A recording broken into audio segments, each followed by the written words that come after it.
La última sesión estuvimos viendo una introducción al enfoque de interseccionalidad, básicamente para poder tener un contexto claro sobre el origen de este tipo de análisis, sobre la idea de cómo surge la interseccionalidad.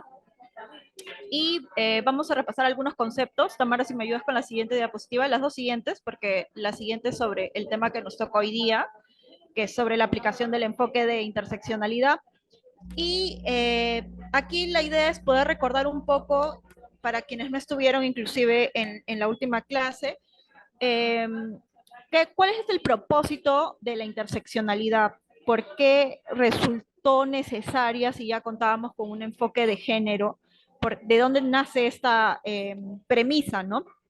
De que hay situaciones en las cuales existen identidades que se superponen, ¿no? Que son capas que entre ellas aumentan la vulnerabilidad de las personas y en específico de ciertas comunidades que por sostener una característica son vulnerables, ¿no? Poblaciones vulnerables como por ejemplo la mujer, pueblos indígenas, afrodescendientes, personas con discapacidad, niños, niñas. Entonces, estas características, si se intersectan, por eso pusimos esta referencia del diagrama, porque puede que exista ese tipo de... El link de existencia creo que lo van a enviar a la mitad de la sesión o al final. Están atentos por el chat del Zoom, se va a enviar.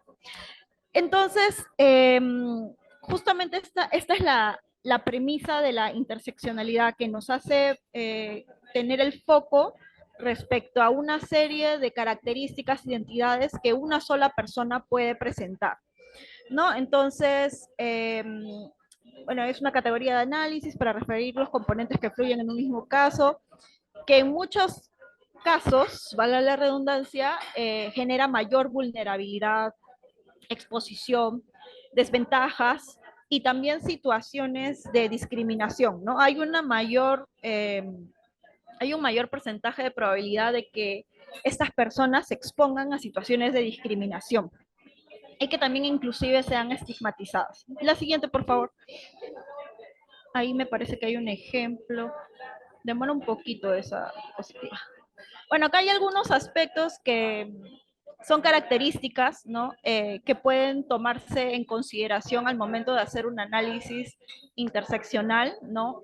Los más resaltantes de repente para ustedes puede ser el tema de mujer, población indígena, si es que han visto este tipo de casos, de proyectos, niños, niñas, adolescentes, también el caso de la orientación sexual, en algunos casos también se considera, de hecho debería considerarse, pero no he visto que sea tan común, más se considera el sexo, discapacidad es otro, el tema de la etnia, raza, estado civil, ¿no? Identidad de género, salud, ahí aparecen varias variables, ¿no?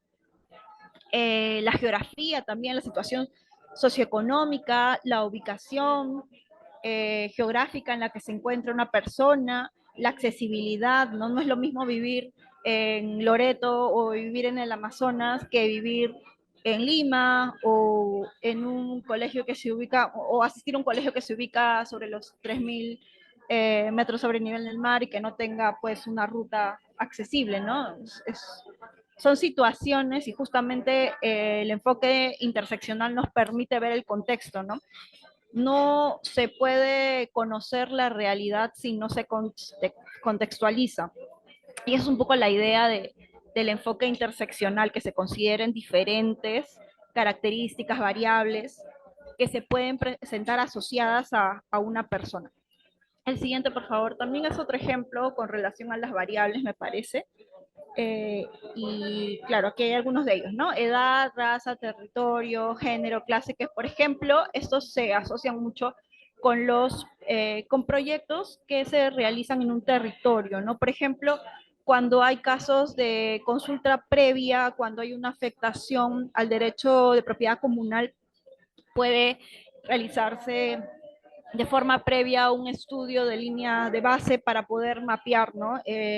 cuáles son las características de esa zona, la forma en cómo se organiza el pueblo indígena. Entonces, hay que considerar varias variables y es como que no son variables únicas o que siempre únicamente se van a repetir, sino que dependen del tipo de proyecto, del tipo de ejecución, del tipo de actividad que vamos a realizar para poder escoger precisamente cuáles son esas características que necesitamos intersectar.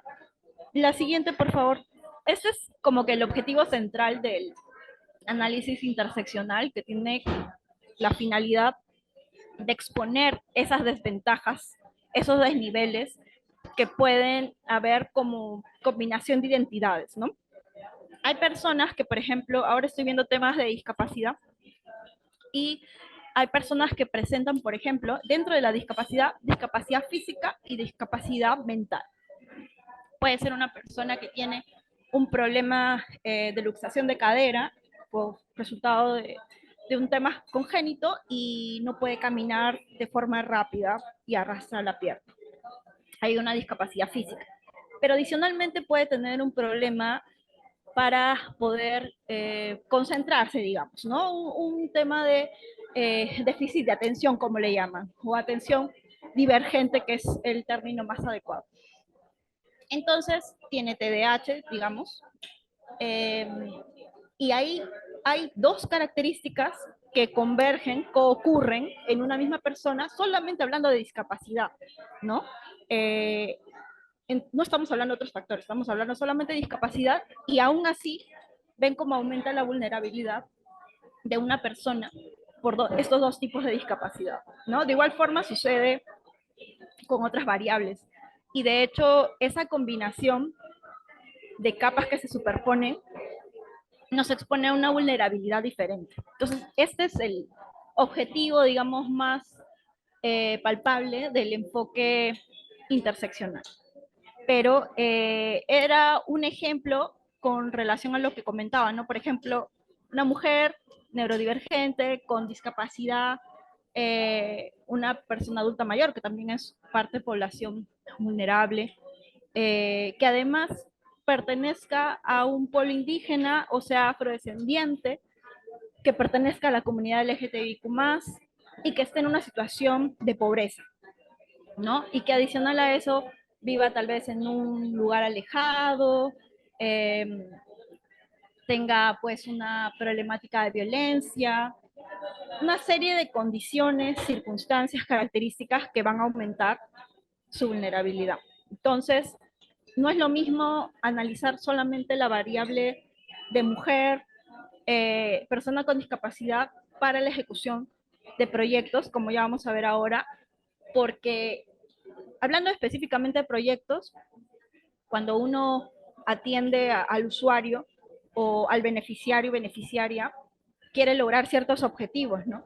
Entonces, si por ejemplo yo quiero tener como objetivo que las mujeres de una comunidad indígena, por ejemplo, puedan capacitarse en un programa de talleres que voy a realizar.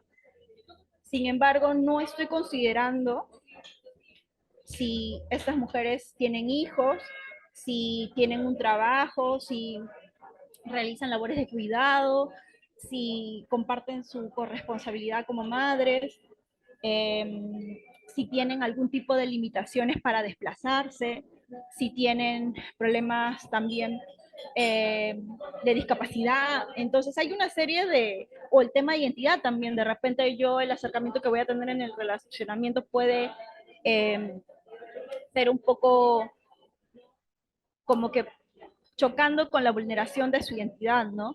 Si es que no estamos preparados a nivel de protocolos para poder tratar con personas neurodivergentes, ¿no? Que tiene que ver un poco con la psicoinformación, o personas con discapacidad, y así sucesivamente, ¿no? Entonces, ¿en qué me ayudaría a tener en cuenta todo ese contexto de las mujeres que van a asistir a mi programa de capacitaciones? Eh, por ejemplo, si yo invito, ¿no? Como que sin conocer el contexto, puede ser de que las mujeres estén organizadas de tal forma a realizar actividades comunales en ciertos horarios, y justo yo les invito a poder participar de ese programa que no tiene en cuenta ello, cruzan los tiempos, ¿no? Y ninguna participa, no hay un acercamiento previo, pero si yo considero esas características que les he comentado y busco la forma de que mi programa de capacitación calce con esas características, en un caso en concreto, por ejemplo, coloco un auditorio en el cual separe pues un área en el que las mujeres pueden atraer a sus hijos y pueda quedarse una pedagoga haciendo tareas de manualidades u otro tipo de actividades que pueda permitirles a las madres, a las mujeres, en ese momento, como que dejar esa actividad a la que usualmente se dedican para prestar atención a las capacitaciones que yo estoy organizando. Y así con cada, o sea, eso es algo puntual, ¿no? Pero así con cada elemento, por ejemplo, tienen dificultades para poder llegar al lugar en el que yo estoy planificando realizar estas actividades, pero de repente se demoran como 4 horas en llegar y para mí es accesible, pero para ellos no. Si yo no tuviese ese reconocimiento previo de las condiciones, de las características, de la vulnerabilidad, no podría plantear una solución al respecto, ¿no? Y probablemente mi proyecto de capacitar a las personas no sea tan eficiente.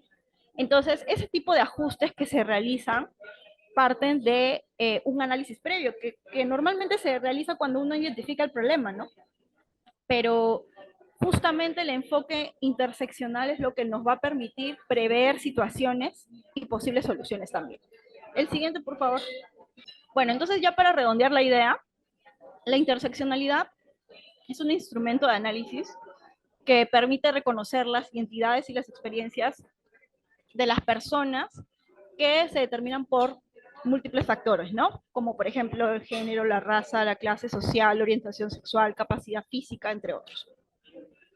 Y se enfatiza justamente lo que les comentaba con relación al contexto, el contexto social, político, económico, en el que se desarrollan las experiencias de las personas, ¿no? Reconociendo que justamente existen situaciones que van a impactar directamente en cómo se desenvuelven en el desarrollo de su personalidad, ¿no? Por ejemplo, cuando hablamos de privilegios, eh, hay personas que tienen la facilidad, y vuelvo otra vez con el caso de las personas con discapacidad psicosocial, hay personas que tienen facilidades para poder obtener su medicación y hay personas que no, inclusive accediendo al sistema integral de salud, tienen dificultades para poder dejar su trabajo y acudir a las citas del sistema público que, como ustedes sabrán, demora mucho tiempo en ser atendidos, pero lamentablemente para algunas personas es la única opción porque es muy costoso, ¿no? Recibir tratamiento psiquiátrico de forma particular. Entonces, así como esto, existen también otros escenarios en los que recibir cierta atención de las necesidades que nosotros tenemos como seres humanos se convierte en un privilegio. Entonces, este enfoque ayuda como a tener en cuenta el panorama total. La siguiente, por favor. Ya. Y aquí ya entramos a cómo aplicar el enfoque de interseccionalidad. Ahí me faltó una vez. Hay muchos contextos en los cuales podríamos aplicar este enfoque y de hecho nos sirve no tan solo para el trabajo, sino también como un instrumento de análisis, de reflexión, de autoconocimiento, eh, para analizar procesos, para construir una opinión más crítica, ¿no? Con relación a la realidad. Pero aquí hay unos ejemplos sobre en qué escenarios podríamos aplicar el enfoque de interseccionalidad. Los primeros serían las políticas públicas y la normativa, es decir, que al momento de construir tanto las políticas públicas como la normativa tengamos en cuenta este, este abanico de posibilidades, este abanico de convergencias que nos exponen a escenarios completamente distintos, ¿no? Ustedes saben que cuando se hacen las normas, en realidad pensamos en situaciones generales, algunos supuestos específicos, tipificaciones y más, pero hay que tener en cuenta justamente la realidad de la población a la que se va a beneficiar, ¿no? En algunos casos en específico hay población directamente vinculada con la normativa, ¿no? Por ejemplo, en el caso de los pueblos indígenas, un caso ahí bien evidente es el de la consulta previa, que directamente los involucra y que de hecho esa es una omisión al convenio 169 que hasta ahora no tengamos una consulta previa respecto de las medidas legislativas. Tenemos solamente respecto de las medidas administrativas, que son las que emite el Ejecutivo, y ahí hay como una omisión, una vulneración a ese derecho, pero se dan cuenta que en ese contexto hay una identificación de beneficiario, los beneficiarios, y podríamos aplicar este enfoque.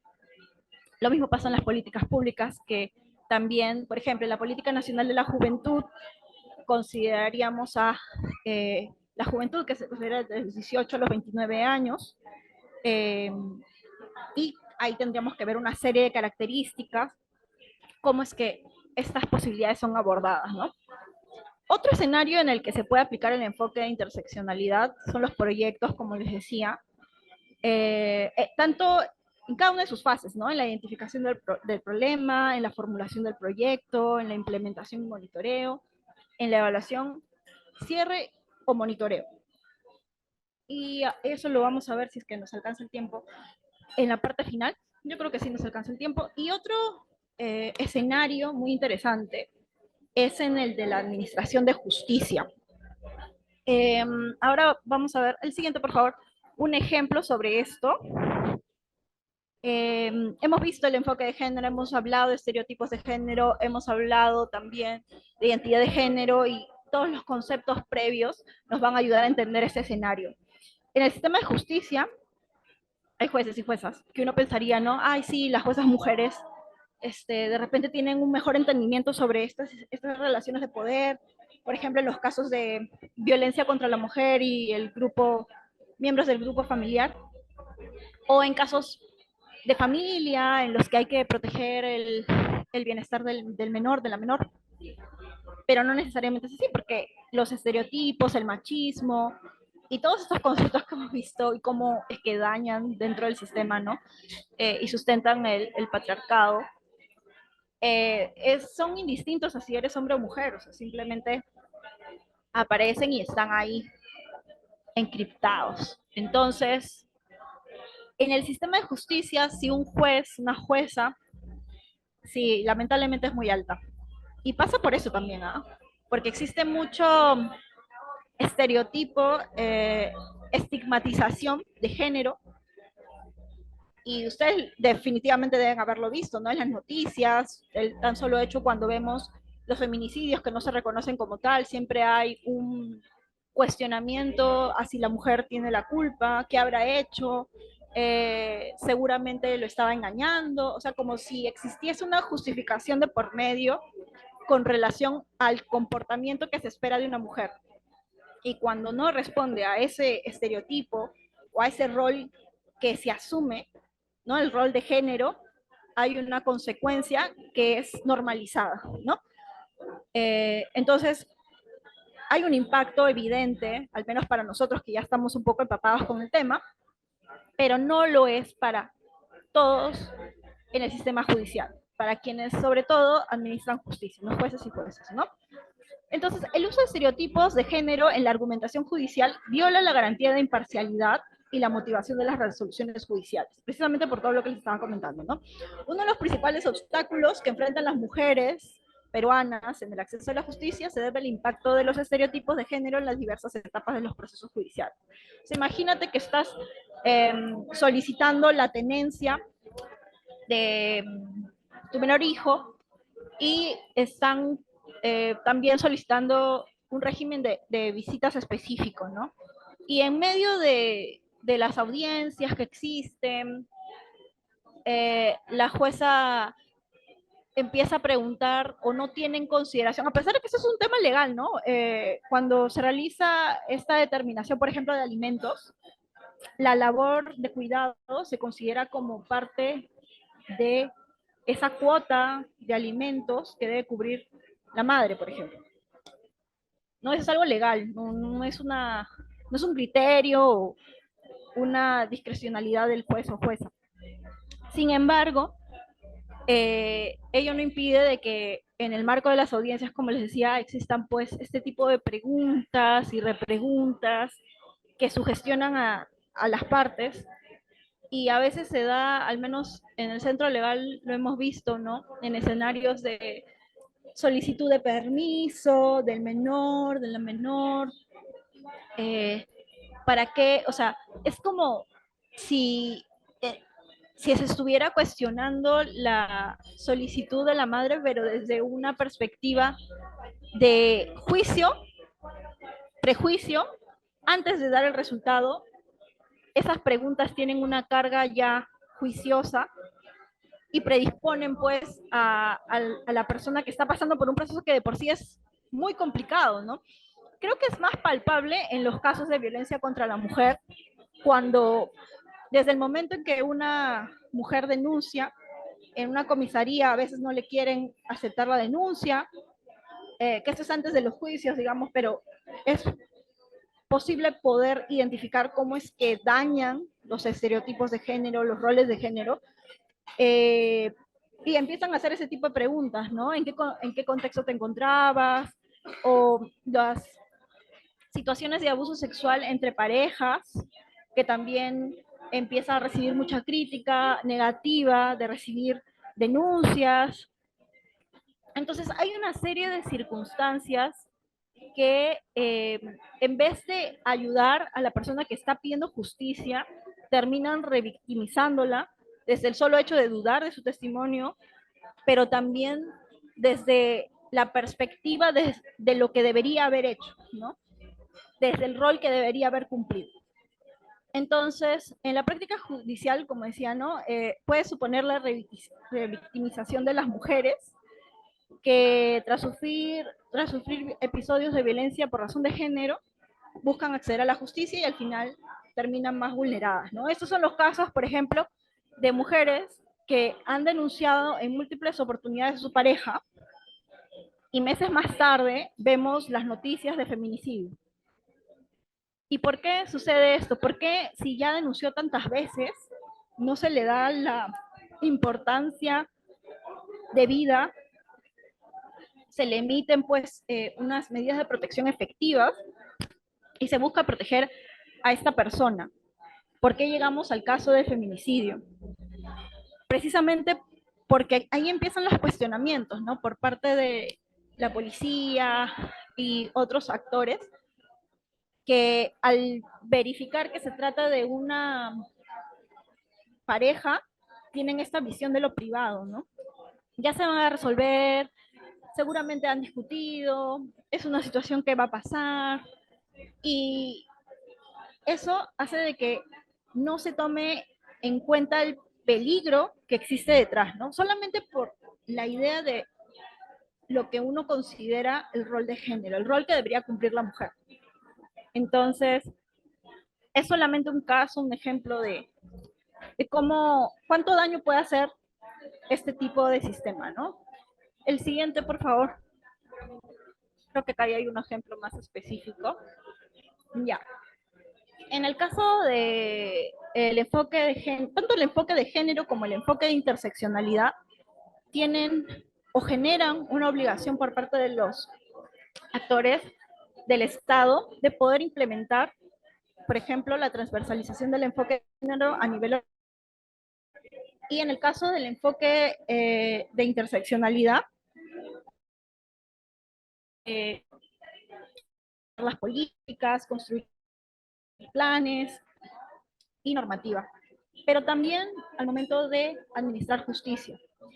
Por ejemplo, en el caso del Poder Judicial peruano, tenemos estas disposiciones que han aprobado recién el año pasado, que son disposiciones para la transversalización del enfoque de género en la gestión del Poder Judicial.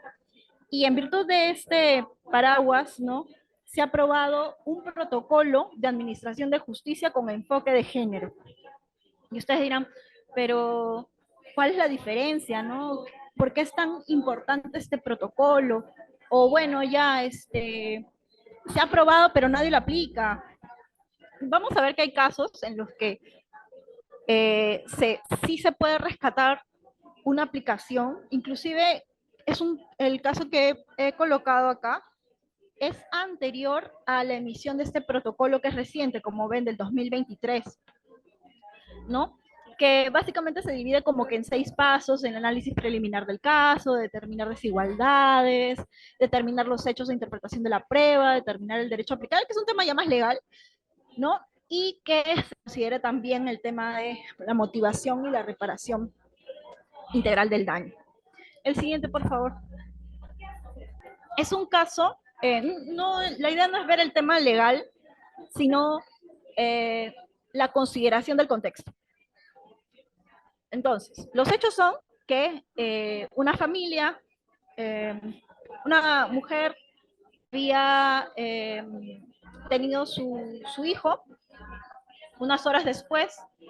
eh, para esto hay que tener en cuenta que era una persona que pertenecía a la comunidad aymara de Puno, a una comunidad aymara de Puno. Se estaba recuperando del parto, que había sido unas horas antes de que sucedieran los hechos, y llegó una persona que asfixió al recién nacido, a su hijo. No vamos a reparar en el contexto de qué pasó y todo eso, solamente vamos a señalar los hechos objetivamente. Entonces, asfixió al recién nacido, lo tapó con una frazada, impidió que respirara y le quitó la vida. Entonces, en el derecho existe una obligación de que cuando una persona pues ve a otra en una situación de peligro, debe socorrerla. Entonces, si hay una exposición al peligro y la otra persona es testigo de esa situación y la abandona, hay una responsabilidad de por medio. Más aún, y específicamente en los casos en los que se trata de menores, o sea, cuando son los padres quienes incumplen con este deber de protección. Y bueno, aquí en este caso se produjo la muerte del menor. Pero ¿por qué a la madre se le acusaba de este delito de infanticidio? Porque la mujer no hizo nada para poder socorrer a su hijo, que estaba siendo asfixiado por este señor. Y eso fue suficiente para que la sentenciaran. Pero bueno, ustedes saben que hay ciertos recursos y al final como que se revisa el fallo. Entonces llegó a la siguiente, puedes seguir en la diapositiva, la siguiente diapositiva. Y llegó a la sala penal, que es el siguiente, claro, es como un homicidio por omisión, un culposo, digamos, pero en este caso está tipificado como feminicidio. Entonces, la sentenciaron y luego cuando elevan el caso, considerando el enfoque de género y el enfoque interseccional, se hace este análisis, ¿no? En primer lugar, que la decisión judicial tiene que considerar los hechos y debe despojarse de los estereotipos y prejuicios de género. ¿Eso qué quiere decir? ¿Qué es lo que podría pensar un juez, una jueza que está eh, procesando, analizando la situación, considerando los estereotipos de género? Infanticidio, no feminicidio. Es infanticidio. Ya. Entonces, ¿en qué estaba? Ah, ya. ¿Cómo procesaría, ¿no? Un juez o jueza que tiene este prejuicio y tan insertado los estereotipos de género? Probablemente diría, su madre ha debido defenderlo porque tiene que ejercer ese rol de madre. Ninguna madre, ¿no? Permitiría que le hagan algo así a su hijo, aunque se esté muriendo, defendería a su hijo porque ese es el rol de la madre, ¿no? Algo así se me ocurre que podría decir, ¿no? Cuestionar muchísimo la inacción. La madre lo descuidó, exactamente. Ese tipo de comentarios que ustedes se dan cuenta que son importantes al momento inclusive del razonamiento jurídico, porque pueden estar ahí los elementos para configurar el hecho delictivo, pero existen situaciones que pueden atenuar o eximir esta conducta delictiva. Entonces, eso por un lado. Aplicando el enfoque de género, tendríamos que considerar, ¿no?, el despojo de estos estereotipos y prejuicios de género. O sea, como que ser objetivos y evitar juzgar qué es lo que la madre debería haber hecho, más allá del deber, que ya sabemos cuál es, ¿no?, el de protección de cualquier persona. Ahora, la otra parte, el enfoque interseccional, ¿no?, que permite identificar justamente estas diferentes variables. Y aquí está, ¿no?, el origen étnico, el origen nacional, la situación socioeconómica, que puede establecer una vulnerabilidad en mayor proporción que otros escenarios. Entonces, el siguiente, para que vean cómo se falló al final. Entonces, la sala penal consideró, uno, que es miembro de una comunidad aymara, que es de lengua originaria aymara, que es analfabeta, ama de casa, en condición de pobreza, sin acceso a una atención médica adecuada. Eso es muy importante, porque la mujer había dado a luz unas horas antes de que ocurriera este hecho. Y ustedes saben que, o tal vez no lo saben, pero les comento, hay situaciones en las que a la mujer le da depresión postparto. Y no es tan fácil recuperarse, inclusive se necesita, ¿no? Exacto, sí. Eso mismo, la madre era parturienta, entonces se encontraba muy, muy débil. Entonces, hay una alteración física, de debilidad física, que imposibilitaba que la madre ejerza esa defensa ante la situación. Y también había un impacto psicológico de haber dado a luz recién y en una situación específica que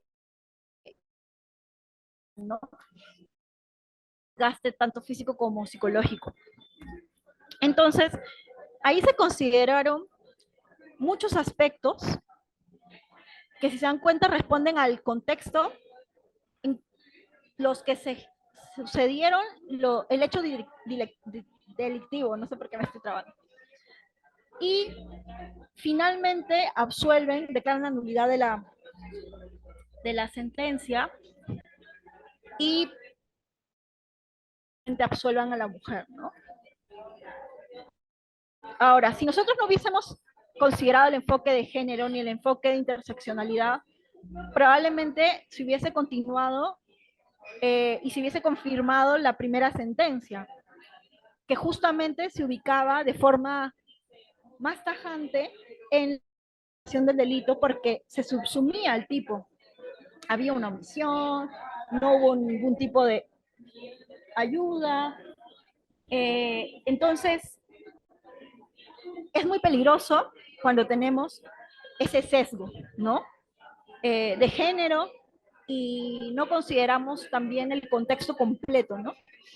Por eso les decía que el enfoque de interseccionalidad no tan solo nos sirve a nivel de proyectos o en el trabajo, sino también es algo que nos sirve para poder cuestionarnos a nosotros mismos, ser conscientes de nuestros privilegios, poder ser más empáticos con los demás y poder orientar nuestro valor en la sociedad con relación a qué vamos a hacer, en qué podemos ayudar, ¿no? El siguiente, por favor. Creo que ahora viene la parte de los proyectos. Ah, no, algo que les quería mostrar antes, ay, no lo veo muy bien, pero ya le pude hacer zoom. Acá hay una situación hipotética. Laura y sus dos hijas pequeñas deben dejar la casa de sus ex suegros donde viven actualmente, porque pues ha habido una separación de los esposos, digamos.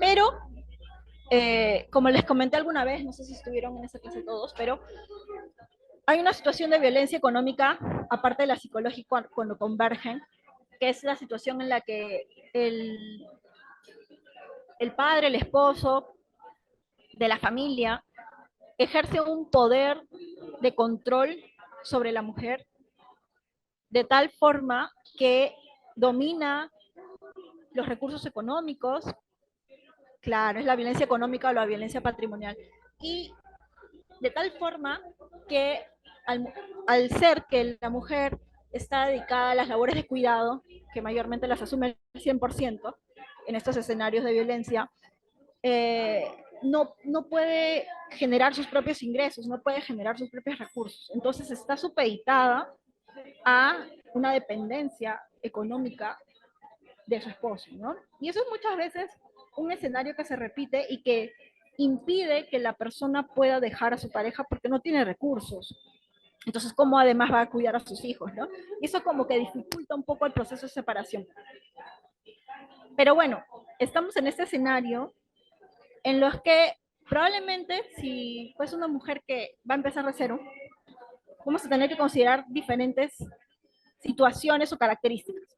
Primero, que es una mujer, madre, está desempleada, es la única responsable del cuidado y crianza de sus hijos, porque se separó y el padre se desentendió y bueno, es una situación de violencia, supongamos, psicológica, eh, además de la patrimonial, como ya les explicaba.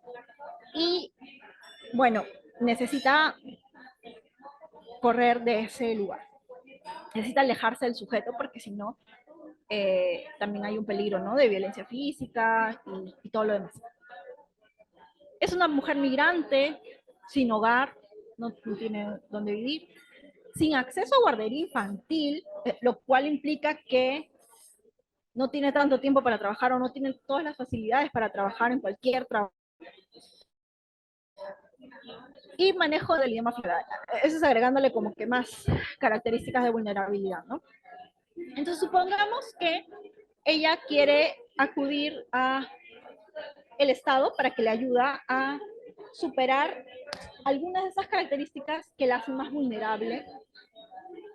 ¿Y cómo haríamos para que ella pueda recibir ayuda? O sea, si ustedes están en esta situación tan extrema en la que no tienen apoyo de sus familiares, están solos, son migrantes, y lo único que les queda es, asumamos que el Estado ayuda a extranjeros directamente, sin ningún tipo de restricción. Asumamos eso. Y inclusive en general, supongamos que no es migrante. Cualquiera de los dos escenarios, ¿a dónde tendría que ir? Tendría que ir tal vez al Ministerio de Trabajo a recibir charlas sobre empleabilidad, a ingresar a su bolsa de trabajo para ver si es que alguna de las posiciones que se difunden a través de la bolsa de trabajo del Ministerio de Trabajo le puede ayudar. Tendría que ir al Ministerio de Vivienda probablemente para ver opciones con relación a una casa, un bono, si es que entra en alguno de los supuestos en los que recibiría ayuda. De repente iría al Ministerio de la Mujer o a Cunamás para ver opciones en los que puedan apoyarle en el cuidado para que ella pueda ir a trabajar. Y así, ¿no? Cada circunstancia nos lleva a una entidad determinada, a un sector determinado. ¿Por qué? Porque el Estado está pensado de una forma dividida, no con un enfoque de interseccionalidad en el que puedas analizar las circunstancias de tal forma que todo converja y puedas ayudar directamente a una persona, porque así se creó y a pesar de que existen ciertos comités multisectoriales, mesas de trabajo, reuniones técnicas entre diferentes representantes de diversas entidades, cada uno camina por su lado. Y es algo que a nivel de la administración pública todavía resulta difícil. Sin embargo, al siguiente, por favor. En el sector privado o cuando nosotros realizamos proyectos, ¿no? Sea en nuestros trabajos, en ONGs, a nivel voluntario, de repente pertenecemos a colectivos o realizamos diferente tipo de apoyo. ¿Cómo veríamos esto desde un enfoque interseccional, ¿no? Que no tiene acceso a vivienda, que no tiene guardería, es todo lo que hemos conversado. Entonces, aquí hay como un análisis Ay, quiero agrandar esto. Ya. Que nos permite considerar las dificultades que podría tener esta mujer para conseguir vivienda y trabajo, supongamos. ¿Cómo va a conseguir una vivienda si no tiene ahorros, si no tiene trabajo? ¿Y cómo va a conseguir trabajo? Ya compartieron el link de asistencia, pero está en el chat. ¿Y cómo va a conseguir trabajo si no tiene con quién cuidar a sus niños, a sus hijos? A su vez, ¿cómo va a dejar encargados a sus niños si no tiene plata para poder pagar un servicio de ese tipo, ¿no? Y así, el ciclo vuelve a empezar, ¿no? Pero el enfoque interseccional o este análisis nos permite poder ver las cosas de una forma más armónica y poder construir tal vez un abanico de opciones de solución para justamente ayudar a esta persona, ¿no? Y eso es algo que se realiza a nivel de proyectos, por eso quería colocar como que este antecedente, que es un poco eh, como que demuestra la realidad en la que vivimos, en el sentido de que siempre, o al menos actualmente, es un poco difícil recibir ayuda del Estado en general. Y cuando una persona está en una situación como la que hemos visto, toda esa vulnerabilidad aumenta y las posibilidades de recibir apoyo disminuyen, porque es más de lo que necesitas, ¿no? Entonces existe, este análisis nos permite ver un escenario más completo y al menos en los escenarios en el sector privado, cuando no eh, tenemos tal vez mucha discrecionalidad o mucha posición de tomar decisiones, digamos, en el Estado, este análisis de todas maneras nos permite considerar pues qué podemos hacer a la larga o cómo podemos impactar en el desarrollo de políticas, ¿no? El siguiente, por favor. Ahora vamos a ver como que algunos, no sé si quieren descansar un ratito. Eh, Esta es la parte como que final. De repente podemos descansar unos 5 minutos para ya terminar con esto, que son las fases de los proyectos, con algunas preguntas orientadoras sobre cómo podemos identificar estos aspectos desde un enfoque interseccional. Entonces, bueno, entonces estábamos viendo que considerando las etapas de un proyecto, se puede como que considerar el enfoque de interseccionalidad en cada una de las etapas, ¿no? Quiero tomar una foto, pero no puedo.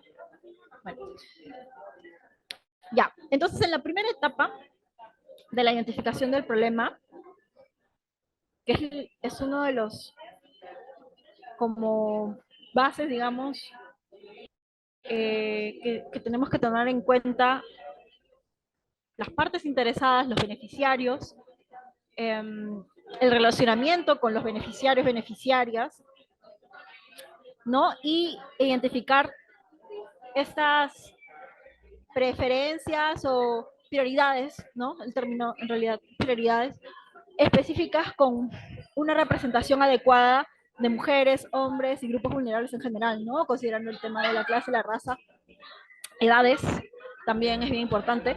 Y en el marco de la identificación del problema, ¿no? Y ustedes tal vez lo deben saber si es que ven proyectos y planificación, ¿no? De actividades, eh, se tiene que tomar en cuenta toda la información, ¿no? Como una especie de línea de base, si es que no se tiene una, o hacer un trabajo de avanzada, ¿no? Para poder recolectar la información que me dé una fotografía de cómo estaban las cosas en ese momento antes de la intervención. Entonces, eso me va a ayudar, por un lado, a identificar la problemática, pero también, posteriormente, a planificar qué es lo que voy a realizar frente a este problema. Entonces, ahí hay que considerar los aspectos que estábamos viendo anteriormente, ¿no? El tema de la raza, la clase, la edad, los sexos diferenciados, el tema de género, la identidad de género, vulnerabilidades adicionales, el tema de la discapacidad, población indígena, población de la comunidad afroperuana, y así, cada uno de los elementos que nos van a ayudar a filtrar, porque de repente, en este escenario podemos identificar que no hay ninguna persona o grupo que pertenezca a una comunidad indígena, entonces ese ya no va a ser mi variable durante las demás fases del proyecto. O tal vez identifico que no hay ninguna persona de la comunidad afroperuana, o ninguna persona, no lo sé, y así sucesivamente, las personas con discapacidad física. Entonces voy filtrando las variables que sí me van a permitir tener pues este enfoque, ¿no? El siguiente, por favor. Creo que aquí hay unas preguntas orientadoras sobre cómo podemos incorporar. Sí. ¿Qué personas y comunidades interactúan en el espacio en que se implementaría el proyecto, aunque no lo habiten de forma permanente, ¿no? Esto tiene que ver con la identificación de los beneficiarios y beneficiarias, ¿no? Identificar también los actores clave que siempre nos ayudan en el relacionamiento y también nos va a dar un contexto determinado, y aquí también entran, ¿no?, las instituciones, organizaciones y recursos, si se encuentran presentes o no en el espacio de la implementación del proyecto, porque eso también puede impactar en los resultados de la planificación de actividades que voy a realizar, ¿no? Si es que hay apoyo o no de ciertas instituciones, entidades públicas, y cómo es que la inacción del Estado tal vez puede también impactar en la vulnerabilidad de las personas beneficiarias y beneficiarios. Otro aspecto que se puede considerar, ¿no?, como a modo de pregunta: ¿qué problemáticas socioculturales y económicas se presentan en el espacio de implementación del proyecto? ¿No? Ahí está la variable sociocultural, la variable económica. ¿Qué dimensiones de género, étnico-raciales, etarias? Etarias es un tema de edad, no sé si está familiarizado, me imagino que sí, pero igual por si acaso lo digo. Y territoriales se presentan o conjugan, ¿no? Ahí también entra de forma transversal la accesibilidad, ¿no? La geografía. Otra pregunta orientadora es: ¿qué oportunidades, conocimientos, habilidades y fortalezas de los actores se identifican en torno a las problemáticas? O sea, ¿qué tan conscientes son los beneficiarios, beneficiarias, participantes de estas problemáticas? Eso también tiene un aspecto importante, porque eh, la percepción que se tiene sobre la problemática va a ayudar también a verificar posteriormente el tema de los resultados, qué tanto los indicadores han cumplido sus objetivos, ¿no? Y es algo que se tiene que evaluar desde el primer momento, ¿no?, que es justamente la identificación de la problemática. El género, lo étnico, racial, lo etario y lo territorial afectan la distribución en los aspectos positivos. Esa es una pregunta que justamente se hace en el momento de la recolección de información, y son preguntas que nos ayudan a cuestionar un poco lo que estamos avanzando, la información, el tipo de información que estamos recolectando, pero eso también puede cambiar en función al contexto, al tipo de actividad. Como les decía, por eso son orientadoras, ¿no? Pueden ir variando. Y también otra cosa que se tiene que considerar en el enfoque de interseccionalidad, y creo que no lo comenté, es el cambio. El hecho de que todo es mutable, las condiciones también cambian, las características, las capas de las identidades también pueden variar. Entonces, hay que tener siempre esa consideración de lo mutable, ¿no? La siguiente, por favor, ahí viene la siguiente etapa, que es con relación a la formulación. O sea, ya identifico mi problema, ahora tengo que ver cómo es que voy a plantear una solución a este problema, pero considerando el análisis interseccional, ¿no? Entonces, acá hay un ejemplo. Las personas y comunidades participan en actividades como la producción agrícola, ganadera, la comercialización, los servicios, el trabajo remunerado, no remunerado, para asegurar sus necesidades básicas y obtener ingresos. Esas actividades permiten o dependen de su acceso a recursos como la tierra, el agua, el capital y la tecnología. Es necesario realizar diagnósticos en terreno y participativos. Por ejemplo, este tipo de ejemplo tiene que ver con actividades sobre medio ambiente, el empoderamiento de... Hemos, por ejemplo, realizado unos estudios, y por eso salió el ejemplo también, sobre la incorporación del enfoque de género e interseccionalidad en proyectos ambientales. Y en uno de de los proyectos se consideraba el enfoque interseccional también con una perspectiva de interculturalidad, en el sentido de que la posición de los roles de género entre los jefes de la comunidad, seguramente ustedes, algunos de ustedes han visto proyectos de ese tipo con comunidades y conocen mejor que yo esos escenarios en los que existen pues barreras también culturales. Entonces se intersectan el tema del enfoque de género y el enfoque de interculturalidad, y cómo es que hasta qué punto puedes eh, medir el tema de las relaciones de poder si es que está en un ámbito sociocultural diferente, ¿no? Entonces, ahí estos aspectos y el enfoque interseccional nos va a permitir a tener un contexto más completo sobre la realidad, que posteriormente pues nos va a ayudar a la formulación. En la siguiente hay también preguntas orientadoras. A ver, la siguiente, por favor. Sobre algunos ejemplos de tipos de proyectos. La siguiente, por favor. Creo que se está demorando. A veces se demora un poquito. Ahí está. Por ejemplo, el acceso al trabajo y la distribución de tareas.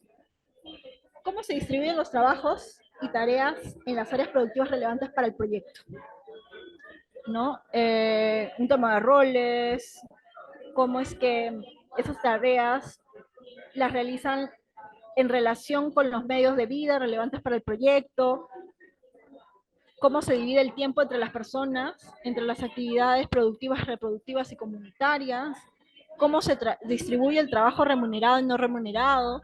Eso también es importante porque, como saben, el trabajo no remunerado mayormente proviene de las actividades de cuidado, del trabajo que realizan las cuidadoras, los tutores en general, y las mujeres en particular. El siguiente, por favor, es otro tópico sobre el acceso y el control de los recursos. Existen restricciones legales, normativas y acuerdos consuetudinarios sobre la propiedad o herencia de tierras, otros bienes de las diversas personas y comunidades. Ustedes saben que hay una prerrogativa en la Constitución Política del Perú con relación al derecho consuetudinario, y muchas las poblaciones indígenas, a través de sus comunidades y su organización social política, aplican el derecho consuetudinario, pero existe una limitación también siempre y cuando éste no vulnere a los derechos fundamentales consagrados en la Carta Magna. ¿Y cómo es que tal vez, considerando el enfoque de interculturalidad, yo podría considerar ello, pero si no considero el tema de los roles en la distribución del trabajo, en cómo se dividen, porque, ojo, no, en ciertos contextos pueden no darle ese privilegio o esa accesibilidad sobre los medios de producción, sobre ciertos trabajos, también hay dinámicas de relaciones de poder internas, ¿no? En cada contexto. Por eso es que es tan importante ese análisis interseccional que nos permite ir más allá, inclusive del enfoque intercultural, que solamente puede recaer en el, ok, respeto eso porque es un tema de su organización política, de su configuración como sociedad, de sus creencias, su sistema, su derecho constitucionario, pero no estoy considerando otros aspectos que están ahí latentes. Luego, el tema de el acceso igualitario a tecnologías y servicios que podrían mejorar la calidad y la eficiencia de su trabajo. Es algo tan simple como un ejemplo, ¿no? Si quiero realizar eh, talleres de capacitación para empoderar a los defensores de derechos humanos, pero quiero llegar a 17 bases federativas de una red de organizaciones indígenas, por ejemplo. Lamentablemente mi proyecto no tiene la capacidad a nivel económico, no tiene tanto financiamiento como para llegar a tantas bases federativas, porque es súper lejano entre una y otra. Entonces se me ocurre, ay, voy a hacerlo por Meet o por Zoom, ¿no? Sin considerar de que hay lugares en los que no llega la señal, o de repente solo llega un determinado operador, solo llega Vitel o solo llega Entel, no sé, estoy como que explorando un poco las opciones, ¿no? Entonces, algo tan simple como eso, ¿no? Que puede pasársele a una persona y decir, ok, vamos a hacerlo híbrido, vamos a ver otras opciones, un punto medio. Parece algo tan simple y tan obvio, pero aunque no lo crean, pasa. Entonces, eso también hay que tenerlo en cuenta. El nivel de participación, las posibilidades, ¿no? De las comunidades, el acceso a los servicios básicos, eso también en algunos escenarios en los proyectos son considerables, dependiendo de la temática, ¿no? No es lo mismo hablar de un proyecto de salud intercultural que de repente el acceso a los servicios de saneamiento va a ser un aspecto fundamental, que tal vez hablar de empoderamiento, de mecanismos legales, de los defensores, y que analice este tipo de servicios, ¿no? Entonces va a ir dependiendo del tipo de proyecto y la problemática que vamos a abordar. El siguiente, por favor. Sobre la participación y la toma de decisiones. Acá hay que tener en cuenta que no solo las representaciones tal vez de las comunidades, los jefes de comunidad, los APUs, que es respondiendo al enfoque de interculturalidad, pero si consideramos adicionalmente el enfoque de género, el enfoque interseccional, en el que yo puedo identificar que hay personas de determinadas edades o hay mujeres que no están participando o que están siendo desplazadas. Entonces, eso me va a ayudar a buscar alternativas que me permitan llegar a estas actoras, a estas mujeres, que también desarrollan papeles importantes, pero que son limitadas por cuestiones sociales, socioculturales de la misma organización de la comunidad. Entonces, si yo considero tanto el enfoque de interculturalidad que respeta de alguna forma, ¿no?, su organización, pero también considero el enfoque de género y otros aspectos del contexto, me va a permitir pensar en una forma de abordar o de llegar a estas actoras sin necesidad de comprometer o lesionar ese aspecto intercultural, ¿no? Sin chocar. Entonces, para eso me sirve esta información, por ejemplo, ¿no? De tener las dimensiones de género bien claras, los roles también en la organización, en las comunidades, los productores, quienes administran el dinero, el aspecto económico, dependiendo también, como les digo, ¿no?, del tipo de proyecto que voy a implementar. Acá estamos viendo casos que están relacionados con la producción, la tierra comunal.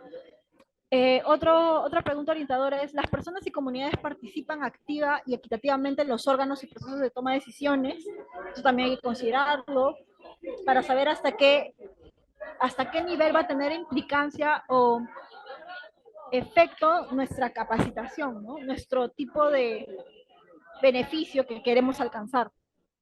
Hasta qué nivel va a ser algo reproducido, hasta qué nivel va a generar ese impacto que estamos buscando, si solamente la toma de decisiones recae en los hombres. O sea, si, por ejemplo, en una comunidad del jefe, no sé, por una situación de normativa interna, solamente los hombres, cabeza de familia, con determinadas características, pueden ocupar un cargo, ¿no? Y mi proyecto tiene que ver con empoderamiento de las mujeres, lideresas de comunidades, algo así. Entonces, si yo no tengo en cuenta estas características, no voy a poder lograr mi objetivo y finalmente no va a haber pues un éxito en el proyecto, ¿no? Entonces, todo eso tiene que estar desde el inicio. Las distintas personas y comunidades tienen control y se benefician equitativamente de los recursos y activos derivados de su trabajo o la participación en las actividades del proyecto. Eso es un poco también de lo que comentábamos anteriormente, ¿no? A ver, la siguiente, por favor, para ya acabar, porque nos faltan como 3. La implementación. Para lograr la implementación adecuada en términos de interseccionalidad es necesario que el proyecto pueda planificar sus acciones con este enfoque, asegurando que la ejecución, la asignación de recursos y la contratación de personal sean viables. Adicionalmente, es importante que el trabajo de implementación y registro de resultados en informes contribuya al desarrollo de estadísticas, informaciones desagregadas por sexo, grupo étnico, racial y etario, la cual ha de ser analizada con enfoque interseccional. porque es importante que desde la implementación tengamos esto en cuenta. Algo muy, muy simple. Realizo, otra vez con el tema de las capacitaciones, realizo un programa de capacitación que está enfocado en proveer de herramientas legales a las defensoras y defensores de derechos humanos que actualmente siempre corren peligro y que son amenazados, son asesinados, asesinadas. Y aparentemente el sistema de protección que existe en el Perú no es suficiente para protegerlos. Entonces, eh, lo básico es que ellos puedan tener conocimiento sobre las herramientas de tipo legal, como primera tarea, digamos. Entonces, al momento de mapear a mis beneficiarios, beneficiarias, tengo que considerar el tema de la edad, recoger la data con eso, identificar que sea lo más participativo posible, ¿no? Para poder identificar a quienes voy a beneficiar.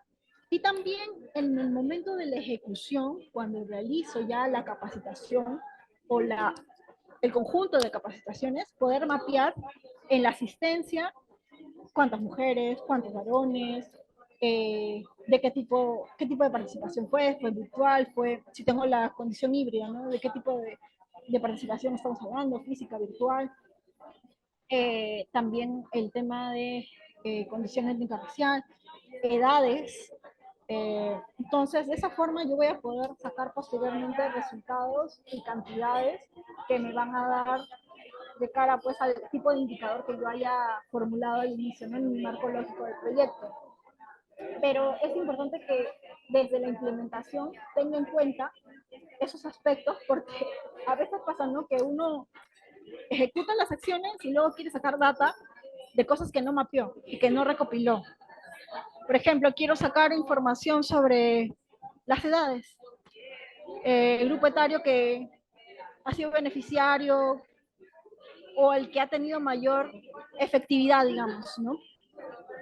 En todo, porque yo puedo destinar o invitar a unos 50 líderes y lideresas y al final solamente asisten 30 y hay una diferencia en cada una de las sesiones. Entonces, ¿cómo evalúo el tema también de qué tipo de dificultades han tenido para poder asistir? Para eso tengo que considerar todas estas variables también, ¿no? Y poder tomar medidas correctivas en la siguiente oportunidad o con miras a mejora. Entonces, si solamente rescato sus nombres y asumo sus identidades por sus nombres, no recojo sexo, no recojo identidad de género, no recojo edad, luego quiero hacer un análisis interseccional o un análisis de género, no tengo ninguna de esa información, no conozco sus roles, entonces, ¿cómo voy a analizar posteriormente eso, no? Siguiente, por favor. La evaluación.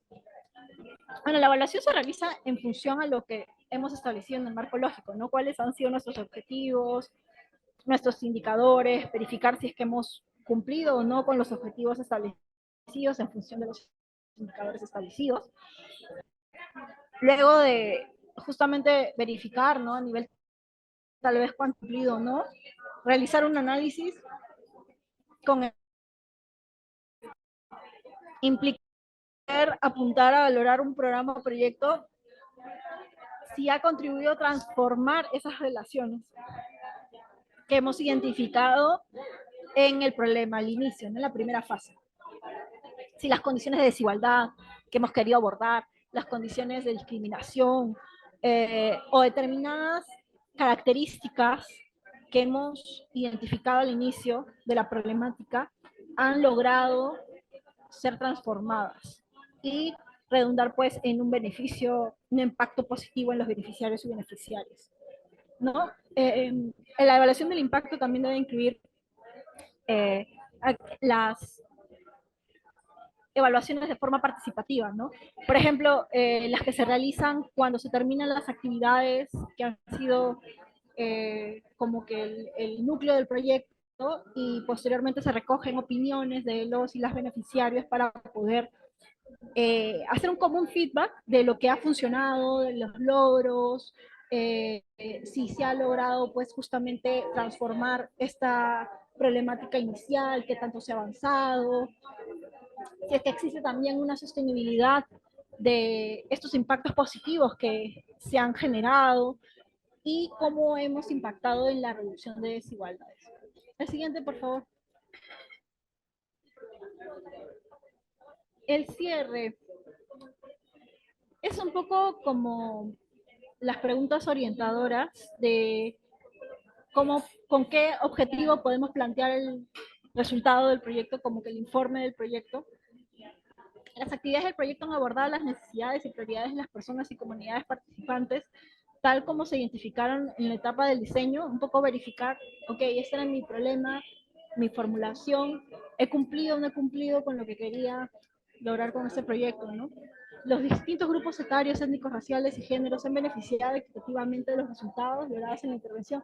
Si yo hago un proyecto para el empoderamiento de las lideresas indígenas en las comunidades de Loreto, y al final veo que mis beneficiarios y beneficiarias han sido en un mayor porcentaje personas adultas mayores, eh, hombres y eh, ¿qué otra variable? A ver. Bueno, eso, supongamos. Y mi proyecto era sobre mujeres empoderadas, lideresas. ¿Qué he cumplido o no he cumplido? ¿No?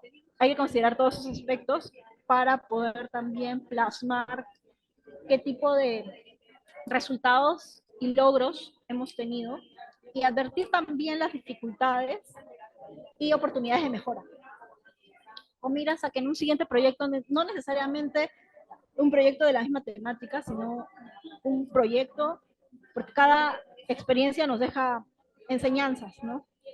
Y si consideramos ese análisis interseccional, posteriormente tal vez podemos sacar algún aprendizaje que en otro proyecto nos puede, desde el inicio, marcar la pauta. Entonces, es un aspecto muy importante. Este es un ejemplo nada más de cómo podemos implementar el enfoque interseccional en proyectos desde el marco lógico. No les he puesto ejemplos, pero eh, voy a adjuntar a la carpeta información sobre algunas guías que existen para implementar el enfoque de género y el enfoque de interseccionalidad en proyectos, como para que tengan una idea más clara con ejemplos más concretos, ¿no? De la formulación de objetivos. Hay también checklists sobre este tipo de preguntas orientadoras generales que les podría ayudar si es que en algún momento tienen que formular un proyecto o inclusive postular a un gran, a un financiamiento, a algo que les permita pues tener una visión más completa, ¿no? Entonces, eso es todo, creo que ya no hay más. A ver, la siguiente, por favor. Sí, ya no hay nada más. Eh, eso es todo y hemos terminado justo 7:30. Así que nada, muchas gracias por su atención. Vamos a estar compartiendo el link de la prueba el día de mañana para que puedan dar su examen. Ahora voy a subir las diapositivas y voy a agregar la información en el transcurso de la noche para que puedan estudiar. Así que si tienen alguna duda con relación a los exámenes, ese tipo de cosas, por ahí, por el grupo nos escriben. El taller presencial todavía estamos coordinando para que sea este sábado o el siguiente. Para quienes se encuentren en Lima y puedan asistir, vamos a hacer una aplicación, un trabajo práctico, digamos, para poder ver cómo se aplicaría el enfoque de género y el enfoque interseccional y pueda quedarles algo de una reflexión de utilidad, ¿no? Así que eso. Chao, cuídense.